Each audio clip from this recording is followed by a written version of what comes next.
I think Hitler made one of the dumbest strategic decisions in military history when he chose Japan over China. And I'm not exaggerating. That alliance with Japan was doomed.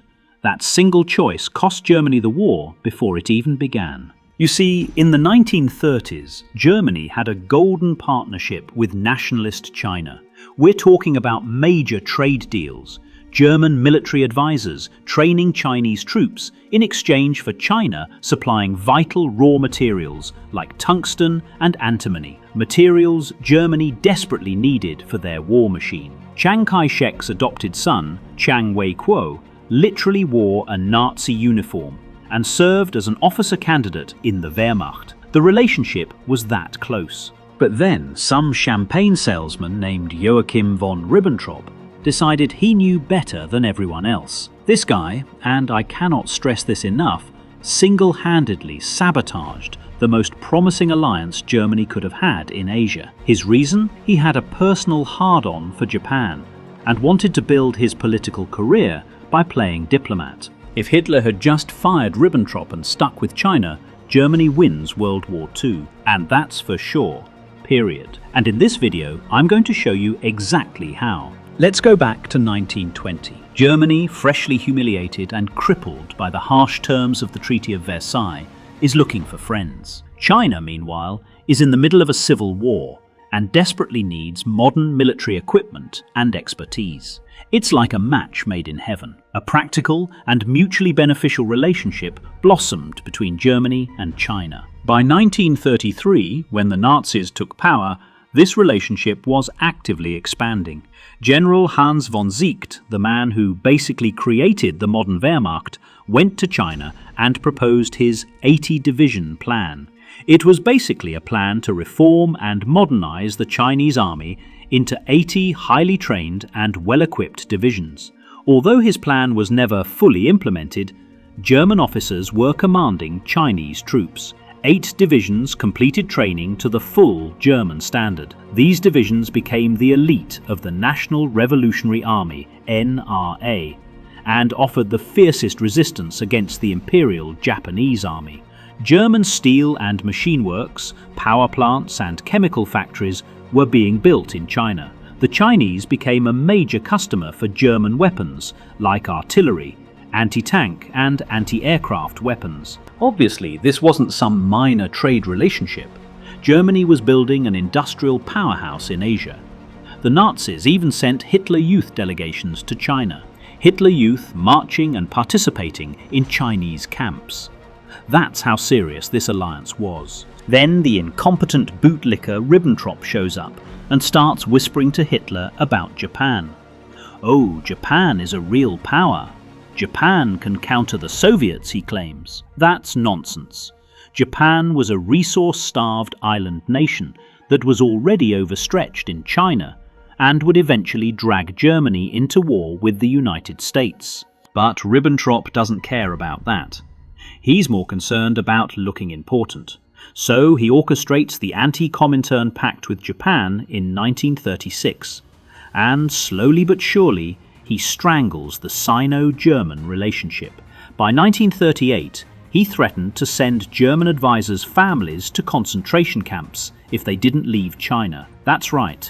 Ribbentrop literally used terrorist tactics to end Germany's best alliance. So here's where our alternate timeline begins. It's 1935, and Hitler discovers that Ribbentrop has been secretly sabotaging German-Chinese relations to push his Japan agenda. Hitler, who actually understood that raw materials win wars, is furious. He puts Ribbentrop on a very short leash and makes it clear that Germany is sticking with China. Here's what happens then.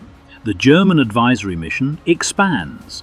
More officers, more weapons, more investment. The 1936 three-year plan succeeds spectacularly. With German companies flooding into China, Chinese industry modernizes faster. And suddenly, Germany has a guaranteed source of tungsten, antimony, and other strategic materials that doesn't depend on ocean shipping that Britain can blockade. But that doesn't stop Japan from pursuing China in 1937. Japanese militarism was on a collision course with Chinese nationalism, regardless of what Germany did. But when Japan invades, Germany doesn't sit on the fence.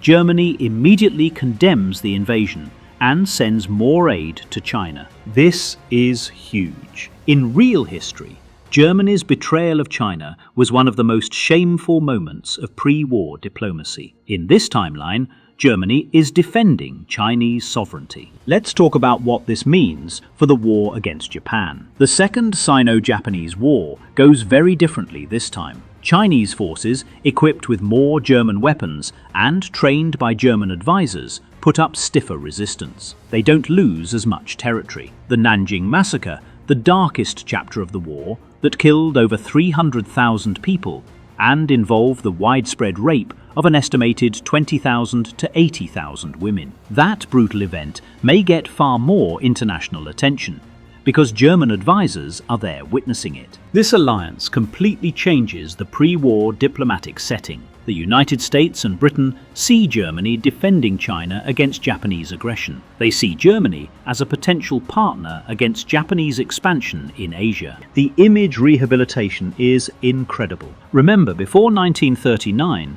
many Western countries weren't sure how to feel about Nazi Germany. They didn't like the anti-Semitism, though they weren't exactly rushing to help Jewish refugees either. But they saw Hitler as a defense against communism. Now add defender of China to that resume, and suddenly Germany has much better public relations in the West. Meanwhile, Japan is increasingly isolated. Without Germany as a potential ally, they're alone. The US still cuts off oil exports to Japan, just like in our timeline. This is the game changer. In our timeline, Japan attacked Pearl Harbor because they needed oil from the Dutch East Indies, and to do that, they needed to neutralize the US Pacific Fleet. But in this timeline, there's no Axis alliance for Japan to fall back on. But Japan still strikes south for resources. That's unavoidable. And they do it more cautiously. They hit French Indochina, which is basically undefended after France's collapse. They might probe British holdings in Malaya, but attacking the American-held Philippines, that's a much riskier proposition when you don't have Germany promising to declare war on America too. Fine, let's say Japan still attacks Pearl Harbor, but Germany doesn't declare war on the United States. Why would they? Hitler's only justification for declaring war on America in December 1941 was the tripartite pact with Japan. No pact, no obligation. This means America enters the war against Japan only. That's huge.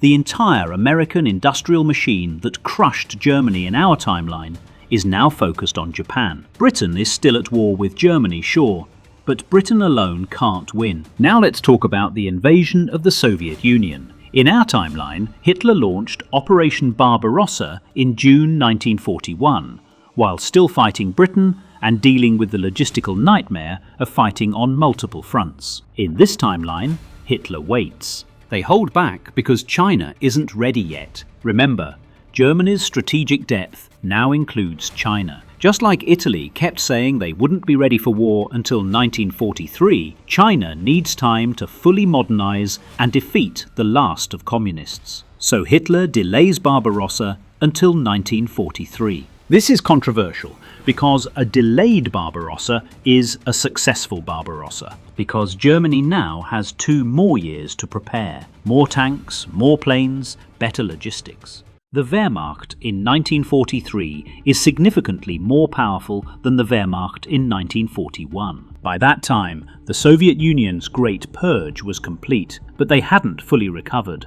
Stalin killed all his best generals in 1937 to 1938, and by 1943, the new generation of Soviet officers was not fully experienced. And most importantly, when Germany invades from the west, China simultaneously launches operations in the east to reclaim Outer Mongolia, Tannu Tuva, and raids into Siberia. The Soviet Union now faces a 2-front war.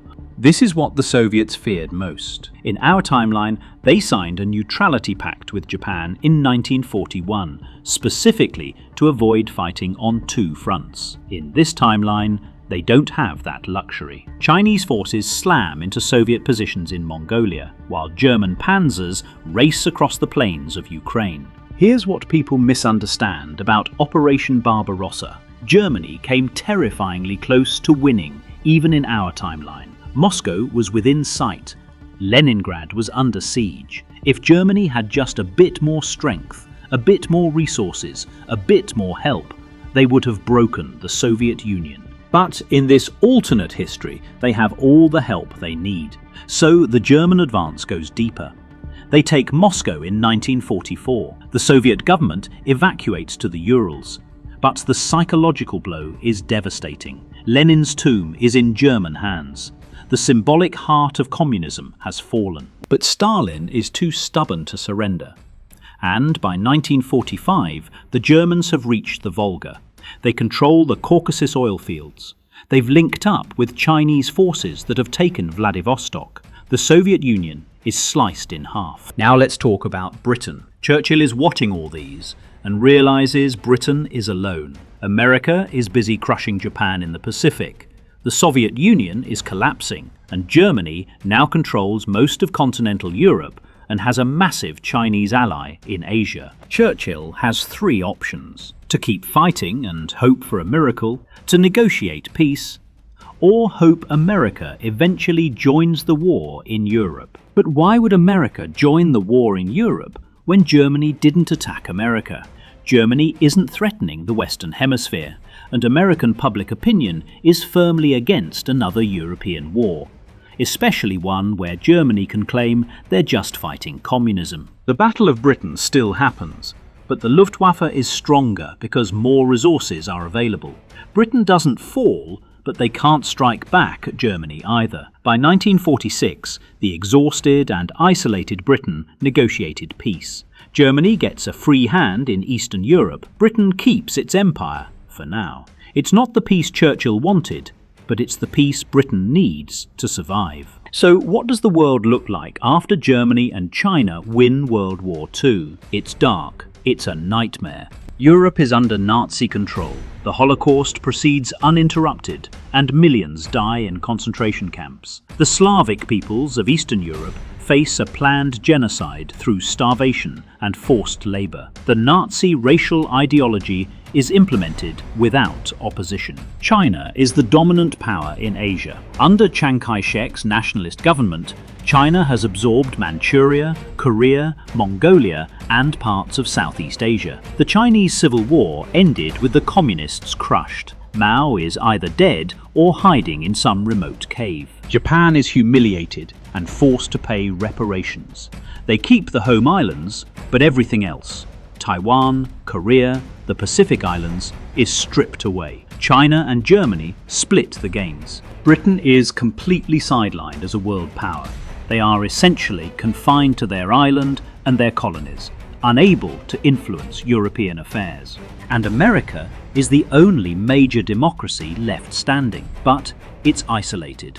The entire Eurasian landmass, from Lisbon to Shanghai, is controlled by authoritarian regimes. The world is divided into two hostile spheres: the German-Chinese axis and the Anglo-American democracies. Now let's jump into the Cold War that could have been. This alternate Cold War is terrifying. In our timeline, the Soviet Union was a dictatorship, but it was also ideologically opposed to racism and officially supported decolonization. The Nazi-Chinese alliance has no such compunctions. Germany rules Europe through a combination of direct occupation and puppet states. The Nazi vision of a racially ordered Europe is being implemented. Millions are enslaved or killed. It's an industrial-scale horror. China, meanwhile, becomes a right-wing authoritarian state rather than a communist one. Chiang's nationalists implement a quasi-fascist government. The dream of Sun Yat-sen's three principles of the people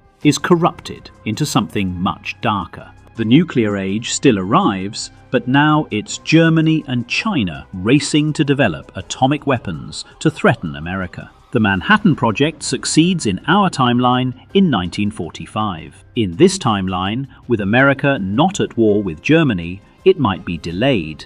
But America still gets the bomb first. But then what? Does America nuke Berlin? That's an act of war against a country that hasn't attacked America. Using nuclear weapons against them would be seen as an unjustified first strike. Instead, we get a nuclear standoff. America has the bomb.